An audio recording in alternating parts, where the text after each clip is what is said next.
दोस्तों, मैं अभिषेक शर्मा आप सभी का अपने YouTube channel freedom agro classes पर स्वागत करता हूं।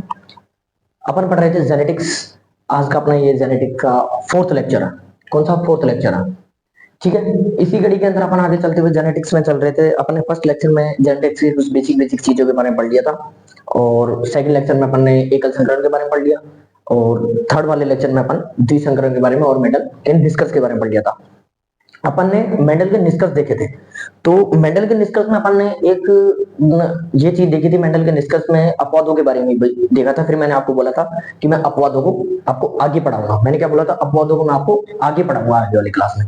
आज अपन बात करेंगे उन अपवादों की। किन की बात करेंगे आज अपन अपवादों की। उन अपवादों की बात करेंगे, पूरे जो अपवाद थे उनकी बात करेंगे। अपन ने फर्स्ट पढ़ा था एकल कारक का निष्कर्ष। एकल कारक का निष्कर्ष जिसमें अपन ने ये चीज पढ़ी थी एकल कारक के निष्कर्ष के अंदर कि एक लक्षण होता था उसका नियंत्रण आना। एक लक्षण होता था उसका नियंत्रण दो कारक के द्वारा होता था। दो कारक के द्वारा होता था। पर उसके अंदर अपवाद का क्या था? बहुयुग्म विकल्पी। क्या था? बहुयुग्म विकल्पी या मल्टीपल एलिड। क्या था? मल्टीपल एलिड। अब उसके बारे में अपन पढ़ते हैं। ठीक है। फर्स्ट अपना आता है अपवाद बहु युग्म विकल्पी या मल्टीपल एलिड।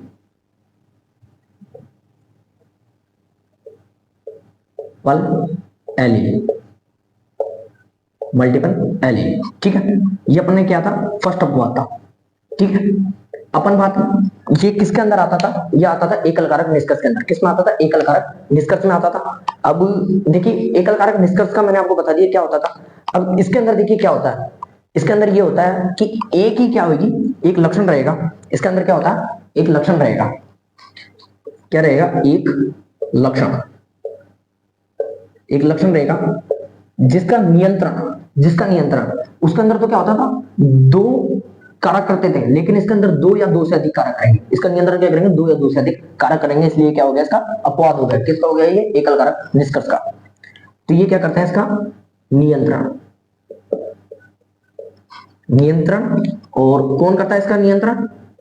दो या दो से अधिक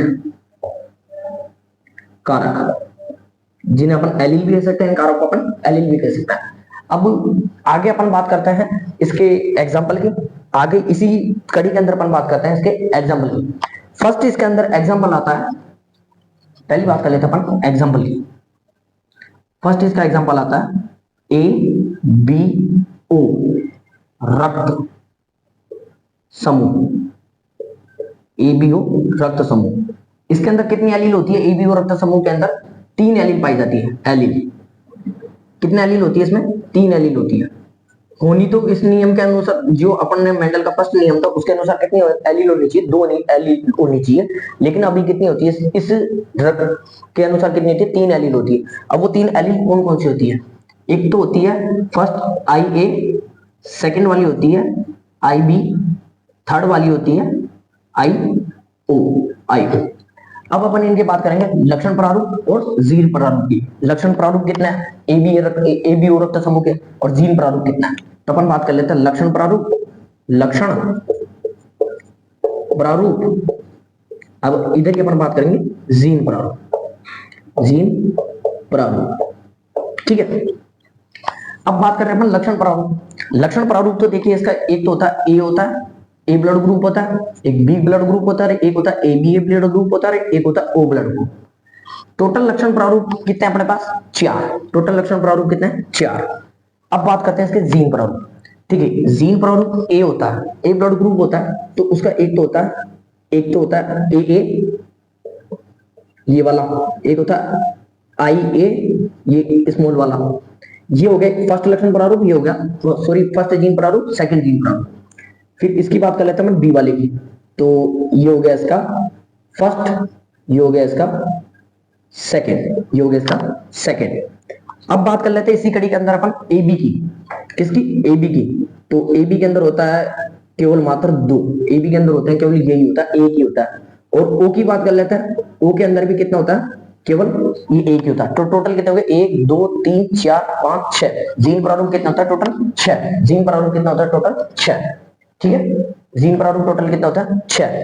अब इसी कड़ी के अंदर अपन आगे चलते हुए चलते हैं सेकंड एग्जांपल की, बहुयुग्म विकल्पी का सेकंड एग्जांपल, बहुयुग्म विकल्पी का सेकंड एग्जांपल। तो जो खरगोश होता ना, खरगोश की त्वचा का रंग की, खरगोश की त्वचा के रंग के लिए कितनी एलील जिम्मेदार होती है, 3 एलील जिम्मेदार होती है। कितनी एलील जिम्मेदार होती है, 3 एलील जिम्मेदार होती है। कितनी एलील जिम्मेदार होती है, 3 एलील जिम्मेदार होती है। आपसे क्वेश्चन ये पूछा जा सकता है कि खरगोश की त्वचा के लिए कितनी एलील जिम्मेदार होती है, टोटल 3 एलील जिम्मेदार होती है। कितनी एलील जिम्मेदार होती है, 3 एलील जिम्मेदार होती है। ये तो हो गया अपना किसका, एकल कारक का निष्कर्ष। अब अपन बात करेंगे अपने सेकंड, अपन अब बात करेंगे अपने सेकंड। अब अपन ने पढ़ा था उसके अंदर प्रभावितता के बारे में। तो प्रभावितता के बारे में देखो, अपन ने एक चीज पढ़ी थी, उसमें क्या होती थी, विषम युग्मजी एलील होती थी, वो विषम युग्मजी एलील होती थी। जो ये वाली एलील होती थी, तो ये तो अपना क्या दिखाती थी, प्रभाव दिखाती थी। अपना क्या दिखाती थी, प्रभाव दिखाती थी। और ये वाली अपना प्रभाव नहीं दिखाती थी। ये कैसे होती थी, अप्रभावी। ये कैसी होती थी, अप्रभावी होती थी। अपन ने ये पढ़ा था, ठीक है, किसमें, प्रभावितता वाले में। अपन ने प्रभावितता वाले के अंदर ये चीज पढ़ी थी। उसके 2 एग्जाम्पल थे, एक तो था अपूर्ण प्रभावितता और एक था सह प्रभावितता। तो अपन इसी कड़ी के अंदर आगे बढ़ते हुए चलते हैं सेकंड एग्जाम्पल की। सेकंड, अपूर्ण प्रभावितता, ये किसका है, प्रभावितता वाला जो अपना निष्कर्ष था उसका है। देखिए इसके अंदर होता क्या है, इसके अंदर ये चीज कंप्लीटली होती है। उसमें दोनों विषम युग्मजी अपना अपना प्रभाव दिखा रही थी, एक तो अप्रभावी और एक प्रभावी। इसके अंदर देखिए क्या होता है, जो प्रभावित एलील होती है ना, वो अपना प्रभाव पूर्ण रूप से नहीं दिखाती है। जो प्रभावी एलील थी ना अपने पास, अपने जो एग्जांपल लिया था अभी यही, इसके अंदर जो प्रभावी एलील थी, ये अपना पूर्ण रूप से प्रभाव नहीं दिखाती। दर्शाना तो इसे क्या चाहिए, प्रभाव, पर ये प्रभाव नहीं दिखाती, इसलिए क्या होगी, अपूर्ण प्रभावितता। तो अपन इसके अंदर ये लाइन लिखेंगे, अपन इसमें लाइन ये लिखेंगे कि विषम युग्मजी अवस्था में जो एलील अपना प्रभाव दिखाती है, तो नहीं दिखाना तो चाहिए पर लेकिन नहीं दिखाती है, उसे अपूर्ण प्रभावितता कहता है। तो अपन लिखेंगे लाइन, विषम युग्मजी अवस्था में जो एलील को अपना प्रभाव दिखाना चाहिए,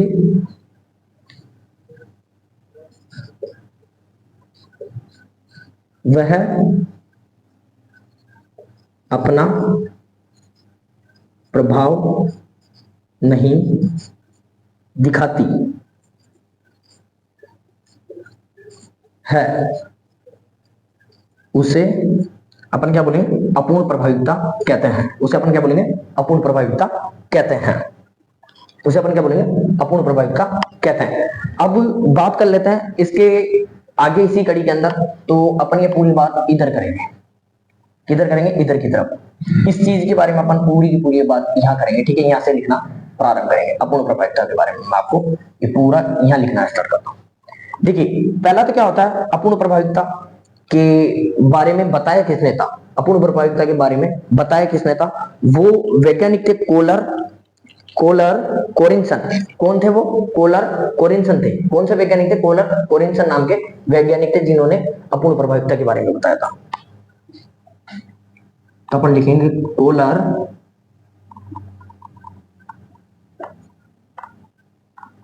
कोरिन्सन ने अपूर्ण प्रभावितता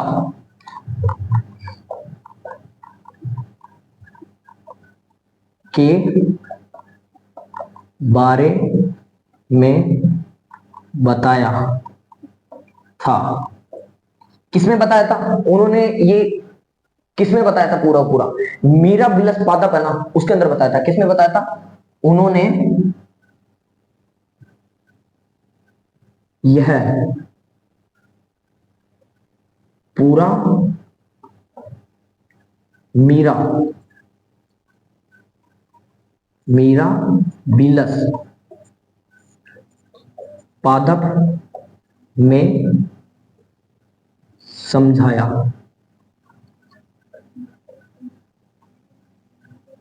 था। किस पर समझाया था? मीरा विलास पाठक में समझाया था। उन्होंने ये पूरी की पूरी बात किस पर समझाई थी? मीरा विलास पाठक में समझाई थी।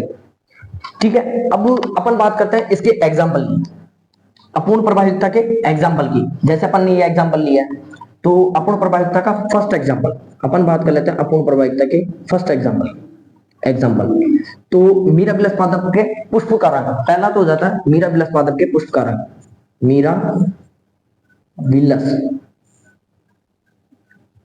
पादप के पुष्प का रंग। सेकंड एग्जांपल, अब इसी कड़ी के अंदर अपन बात कर लेते हैं सेकंड एग्जांपल की। तो सेकंड एग्जांपल आता है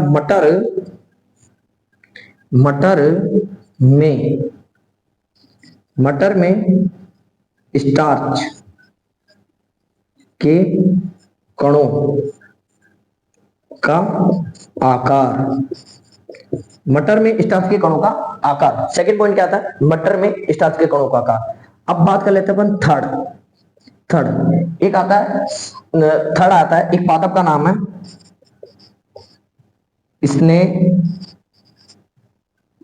स्नेप ड्रैगन भी कहते हैं अपन इस पादप को।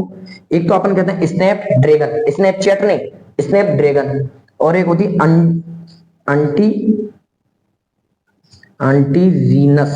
अंटीरीनस और इसका एक नाम हो रहा है स्वान पुष्प में पुष्प का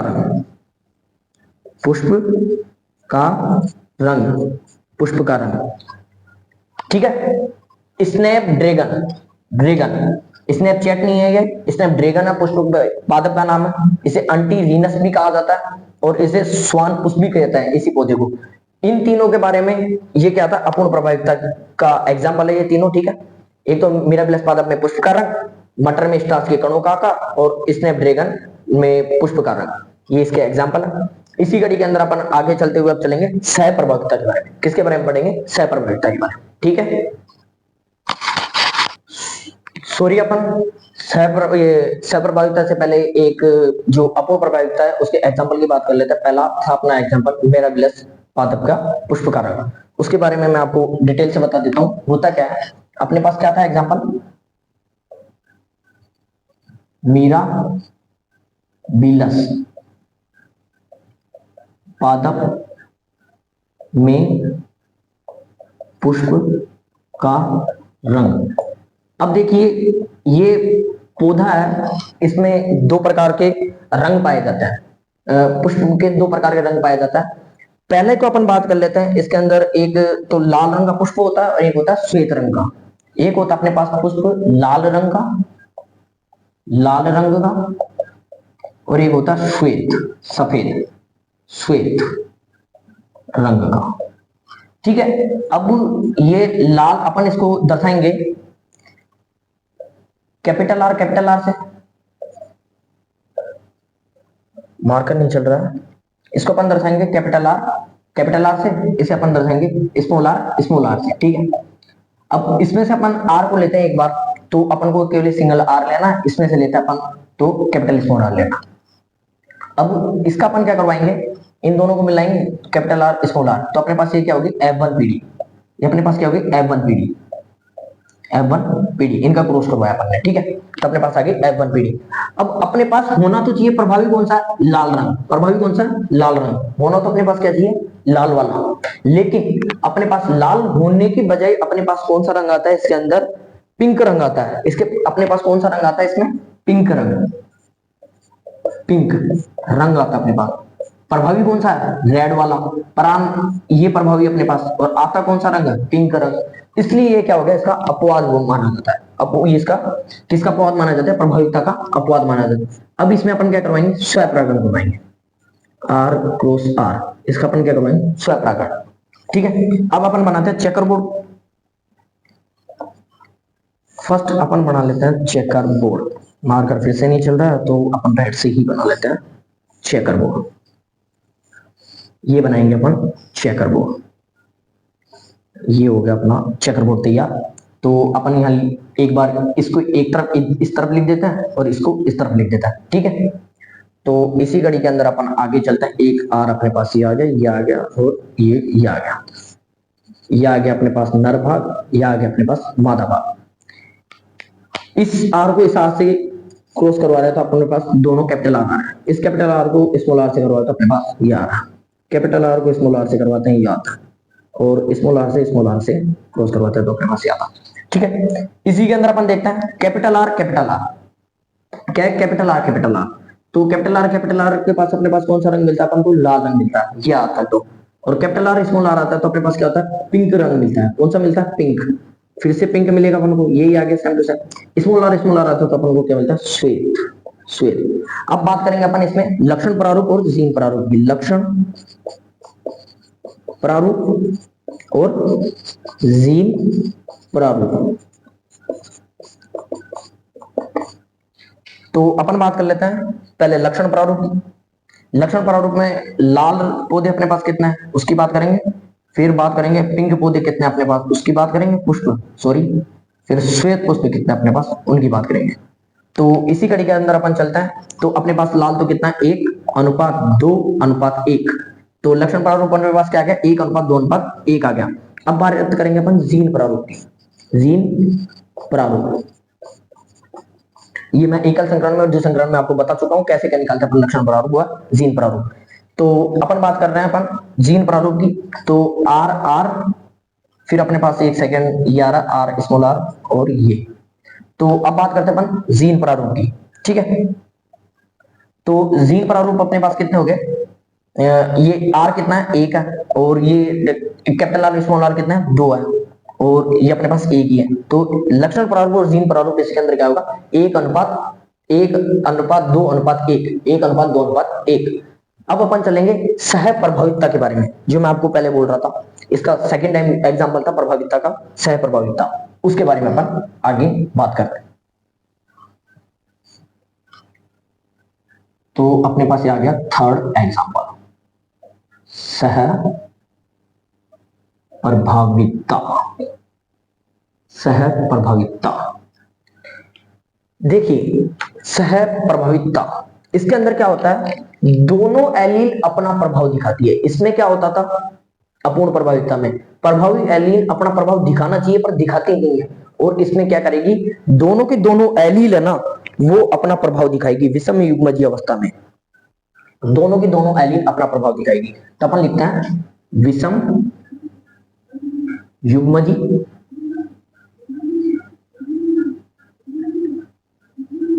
अवस्था में दोनों एलील अपना प्रभाव दिखाती है। दोनों एलील क्या करती है? अपना प्रभाव दिखाती है। किसमें? सह प्रभावितता के अंदर। अब अपन बात करते हैं दोनों के दोनों एलील अपना प्रभाव दिखाती है, अपन क्या बोलते हैं? सह प्रभावितता कहते हैं।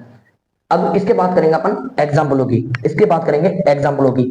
फर्स्ट एग्जाम्पल आता है, इसका फर्स्ट एग्जाम्पल आता है ए बी रक्त समूह। फर्स्ट एग्जाम्पल इसका हो गया ए बी रक्त समूह।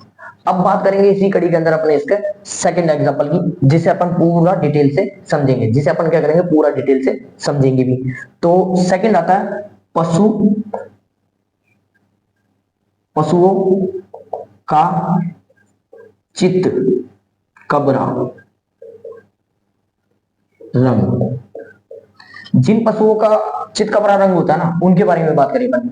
पशुओं का चित्त कबरा रंग किसका? स्किन का, त्वचा का। ये चितकबरा रंग किसका होता है? त्वचा का। उसके बारे में पढ़ेंगे अपन, ठीक है। तो अपन के पास देखिए एक तो होती है ब्लैक कलर की, ब्लैक मार्कर चल ही नहीं रहा है तो अपन अब इसको फिर से रेड से लिखेंगे। ब्लैक कलर की, काले रंग की स्किन अपने पास काले रंग की है, और काले रंग के साथ अपने पास एक होती है अपने पास व्हाइट, सफेद, श्वेत, श्वेत की, श्वेत रंग की। तो काले रंग की अपने पास है, अपन इसको एग्जांपल देंगे कैपिटल बी से, और वही एग्जांपल आ जाएगा स्मॉल बी से। अपन इसका ले लेंगे एक कैपिटल बी, इसका ले लेंगे अपन एक स्मॉल बी। इन दोनों का अपन क्या करवाएंगे, वो ले रहा है क्रॉस करवा रहे हैं, तो अपन को कैपिटल बी स्मॉल बी मिल रही है। ये क्या मिल रही है अपन को? F1 पीडी, F1 पीडी मिलती है। ये क्या मिलती है? F1 पीडी मिलती है। होना तो अपने पास क्या चाहिए? ये आ रहा है प्रभावी, होना तो अपने पास क्या चाहिए? काला रंग आना चाहिए, पर काला रंग नहीं आता अपने पशुओं को। कौन सा रंग मिलता है उन पशुओं की जो बच्चा होता है उनको कौन सा रंग मिलता है? चितकबरा, चितकबरा रंग मिलता है। कौन सा? चितकबरा रंग मिलता है, चितकबरा रंग मिलता है। इसका इसे हम अपन क्या बनाएंगे? चेकर बोर्ड बनाएंगे। फिर इनका अपन क्या करवाएंगे? क्रॉस करवाएंगे। इनका फिर अपन क्या करवाएंगे? क्रॉस करवाएंगे। क्या कर रहे हैं अपन? क्रॉस करवा रहे हैं। अब इनका क्या कर रहे हैं? क्रॉस करवा रहे हैं, ठीक है। ये अपन इनका क्रॉस करवा देता है, ठीक है। वो का वही same to same A B और ए बी। ये हो गया आपके ऊपर की तरफ तो अपन ने नर रख दिया और नीचे की तरफ मादा रख दी। अब क्रॉस करवा रहे हैं ए बी का, no capital B small B का, और कैपिटल बी स्मॉल बी। वही इसका रंग कौन सा हो जाएगा? इसका हो जाएगा काला, इसका हो जाएगा चितकबरा, वही सेम इसका चितकबरा, वो इसका श्वेत। अब वही सेम बात करेंगे अपन इसके जैसे लक्षण प्रारूप और जीन प्रारूप की। तो अपन बात कर लेते हैं पहले लक्षण प्रारूप। लक्षण प्रारूप तो अपने पास काला, तो मैं लिख रहा हूं ब्लैक, बी कर देता हूं ना, फिर वो सेम समझ नहीं पाएंगे आप, फिर बी ये समझेंगे ये वाला, तो इसलिए अपन मेरे को लिखना पड़ेगा काला। काला अनुपात चितकबरा, तो मैं चितकबरे के आगे यूं डॉट लगा रहा हूं। फिर श्वेत, श्वेत ये आप समझ जाओगे श्वेत, ठीक है। अब इसका अनुपात कितना? 1:2:1। वही सेम टू सेम हमारा 1:2:1, वही सेम आएगा। याद करने की आपको जरूरत ही नहीं, 1:2:1 कैसे आया आपको ये पता होगा।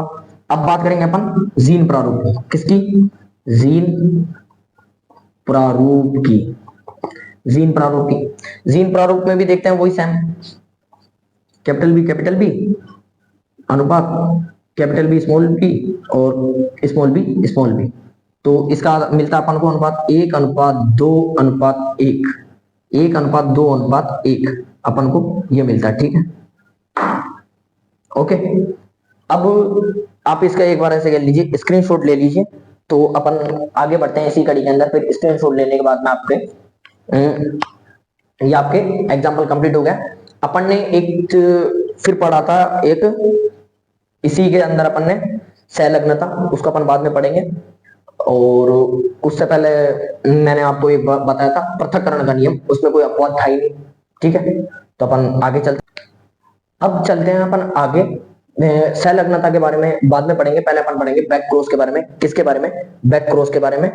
तो अपना टॉपिक आता है next back cross, BACK, back cross. इसे अपन बोलते हैं, बैक क्रॉस को अपन हिंदी में बोलते हैं संकर पूर्वज संकरण, संकर पूर्वज संकरण, संकर पूर्वज संकरण, ठीक है। देखिए इसके अंदर क्या होता है, इसके अंदर होता है F1 पीढ़ी। F1 पीढ़ी होती है, उस F1 पीढ़ी का क्रॉस करवाया जाता है पितृक के साथ। किसके साथ? पितृक के साथ। F1 पीढ़ी का क्रॉस किसके साथ करवाया जाता है? पितृक के साथ। अब वो पितृक कौन कौन से हैं? देखो, वो ये पितृक के साथ क्रॉस कराएंगे ना, बैक क्रॉस दो प्रकार से होता है। एक होता है आउट क्रॉस और एक होता है टेस्ट क्रॉस। एक होता है आउट क्रॉस, फर्स्ट होता है out cross, out cross, second होता है टेस्ट क्रॉस, टेस्ट क्रॉस। अपन बात करेंगे पहले आउट क्रॉस की, फिर बात करेंगे टेस्ट क्रॉस की। तो अपन पहले यहां बात कर लेते हैं आउट क्रॉस, फिर इधर बात करेंगे अपन टेस्ट क्रॉस की। किसकी? टेस्ट क्रॉस की।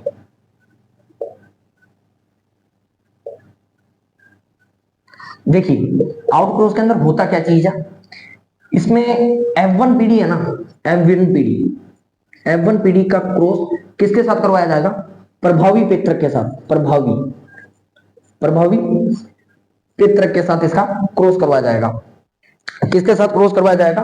F1 पीडी का क्रॉस प्रभावी पित्रक के साथ करवाया जाएगा।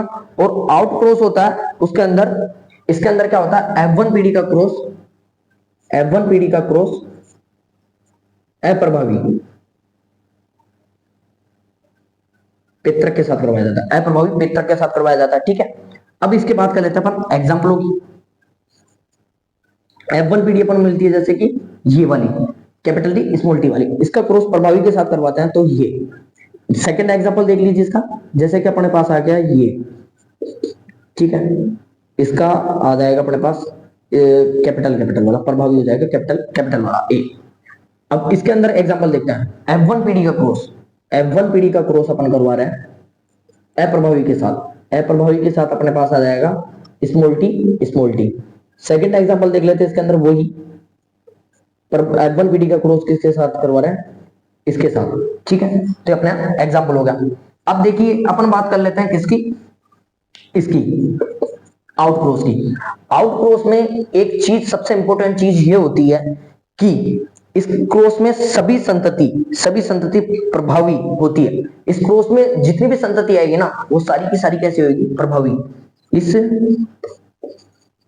क्रॉस में सभी संतति प्रभावी होती है। किसके साथ क्रॉस करवा रहे हैं अपन? प्रभावी के साथ करवा रहे हैं, तो सारी की सारी संतति अपन को कैसे प्राप्त होगी? प्रभावी होगी। और अब अपन बात कर लेते हैं आउट क्रॉस। आउट क्रॉस के अंदर अपन ले लेते हैं, जैसे कि पहले ये एक एग्जांपल का, इसका क्रॉस अपन करवा रहे हैं इसके साथ। ठीक है, अब अपन को ये मान लीजिए इधर से तो आ जाएगा, अपन को आ जाएंगे कैपिटल ए और स्मॉल ए, दोनों आ जाएंगे, और इधर से अपने पास आएगा एक स्मॉल ए। अब इसका अपन क्या बनाएंगे? Checker board. ये अपन बना रहे हैं चेकर बोर्ड। ठीक है, इसका अपन बना रहे हैं चेकर बोर्ड। ये इधर की तरफ तो आ जाएंगे आपके नर भाग, इधर की तरफ आ जाएंगे मादा भाग। तो इस चेकर बोर्ड के अंदर अपन ने किया कैपिटल ए और स्मॉल ए। अब इसका क्रॉस करवाएंगे कैपिटल ए और स्मॉल ए का क्रॉस करवा रहे हैं। ठीक है, स्मॉल ए का, और फिर कैपिटल ए और फिर स्मॉल ए का क्रॉस करवा रहे हैं। अपन क्या कर रहे हैं? कैपिटल ए और स्मॉल ए का क्रॉस करवा रहे हैं। तो अपन को दोनों के दोनों कैसे प्राप्त होंगे? लंबे प्राप्त होंगे। दोनों अपन को कैसे प्राप्त होंगे? लंबे प्राप्त होंगे। और दोनों ये भी अपन को क्या होगा? लंबा प्राप्त होगा। सॉरी, कैपिटल स्मॉल ए का क्रॉस करवाएंगे तो अपन को स्मॉल ए ही प्राप्त होगा। तो ये कैसे प्राप्त होंगे? बोने। ये कैसे प्राप्त होंगे? बोने प्राप्त होंगे। ठीक है, अब बात कर लेते हैं इसके लक्षण प्रारूप और जीन प्रारूप की। इनके लक्षण प्रारूप और जीन प्रारूप की टेस्ट करो। उसका लक्षण प्रारूप और जीन प्रारूप। लक्षण प्रारूप होता है इसका 1:1, 1:1। जीन प्रारूप होता है 1:1, जीन प्रारूप होता है 1:1। लक्षण प्रारूप भी क्या होता है? 1:1। जीन प्रारूप भी क्या होता है? 1:1, 1:1। ठीक है, अब अपन बात करेंगे सहलग्नता। किसकी? सहलग्नता की।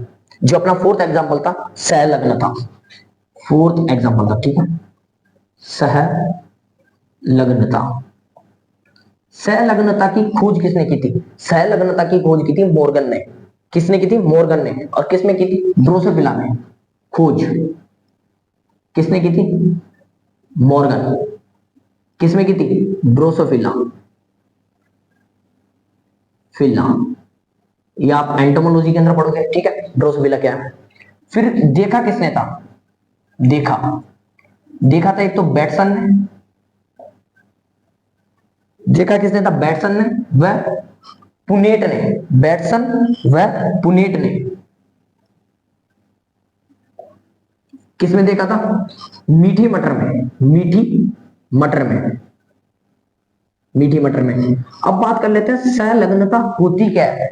अब बात करेंगे अपन संलग्नता होती क्या है। तो देखिए जीनो, जीनो के साथ साथ वंशागत होना संलग्नता कहलाती है, कहलाती है। जीनों का साथ साथ वंशागत होना संलग्नता कहलाती है। अब बात करेंगे अपन संलग्नता सिद्धांत की। आप अपन इतने इसका स्क्रीनशॉट ले लीजिए, फिर अपन अगले में देखते हैं, ठीक है, संलग्नता सिद्धांतों की। अब चलते हैं अपन आगे इसी कड़ी के अंदर संलग्नता के सिद्धांतों के बारे में। संलग्नता देखिए कि सिद्धांत कहता क्या है, सभी संलग्नता सिद्धांत ये कहता है सभी संलग्न जीन एक ही गुणसूत्र पर पाई जाती है। सभी संलग्न जीन कहां पाई जाती है, एक ही गुणसूत्र पर पाई जाती है। और देखिए क्या होता है, संलग्नता बढ़ेगी, संलग्नता बढ़ेगी तो जीन विनिमय भी क्या होगा, बढ़ेगा। वो जीन विनिमय घटेगा, सॉरी जीन विनिमय घटेगा, जीन विनिमय क्या होगा, घटेगा। संलग्नता बढ़ रही है तो जीनों के मध्य दूरी क्या होगी, बढ़ेगी, जीनों के मध्य दूरी बढ़ेगी। और जीन विनिमय बढ़ रहा है तो जीनों के मध्य दूरी भी बढ़ेगी, ठीक है। तीसरा पॉइंट है ये इसी का। फिर अपन बात करते हैं जीन विनिमय, जीन विनिमय बढ़ रहा है तो नए लक्षण भी क्या आएंगे, अधिक आएंगे। अपन ये सेल डिवीजन के अंदर पढ़ा था, जीन विनिमय बढ़ता है तो नए लक्षणों की उत्पत्ति होती है, ये पढ़ा था, तो नए लक्षण आएंगे। संलग्नता बढ़ रही है तो पैतृक लक्षण होंगे ना, वो भी बढ़ रहे हैं, पैतृक लक्षण होंगे वो भी बढ़ रहे हैं, ठीक है। तो अपन बात कर रहे हैं संलग्नता सिद्धांत की। संलग्नता सिद्धांत,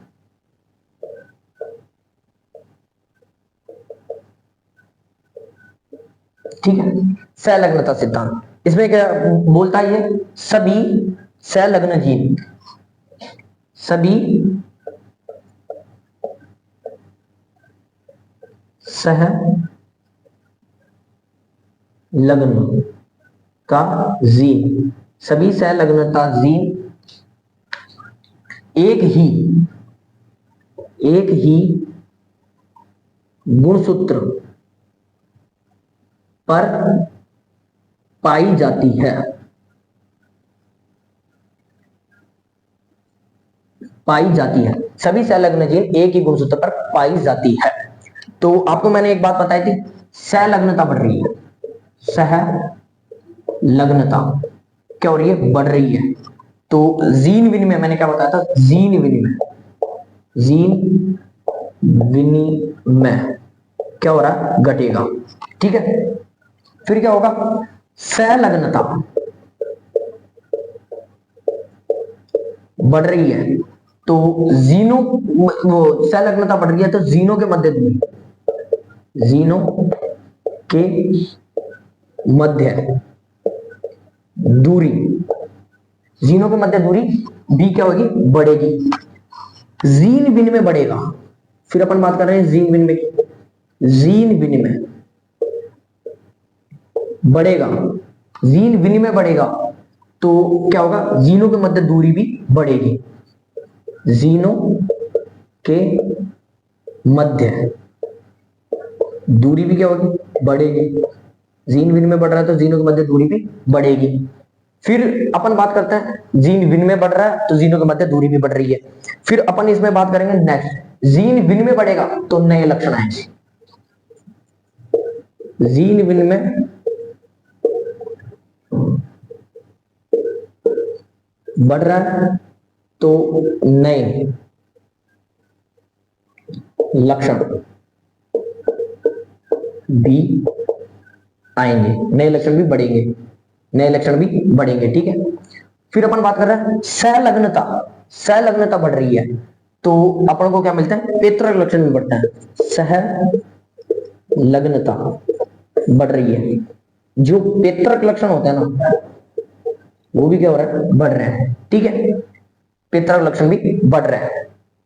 अब अपन बात करते हैं इसी कड़ी के अंदर आगे कि जो इसी कड़ी के अंदर अपन बात करते हैं नर ड्रोसोफिला। नर ड्रोसोफिला व मादा रेशम कीट में, नर ड्रोसोफिला व मादा रेशम कीट में पूर्ण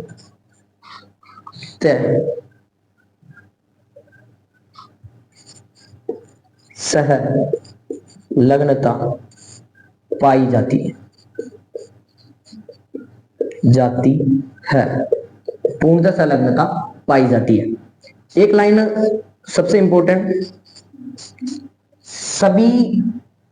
सभी जीवों में संलग्नता, सभी जीवों में संलग्नता समूह सभी जीवों में संलग्नता समूह पाए जाते हैं, सभी जीवों में संलग्नता समूह पाए जाते हैं जो कि अर्ध गुणसूत्रों में होते हैं, जो कि जिनकी संख्या अर्ध गुणसूत्रों के बराबर होती है। सभी जीवों में संलग्नता समूह पाए जाते हैं जिनकी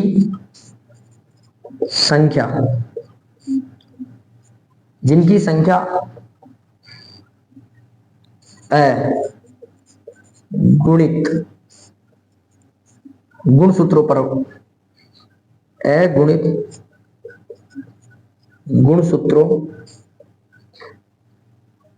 के बराबर होती है।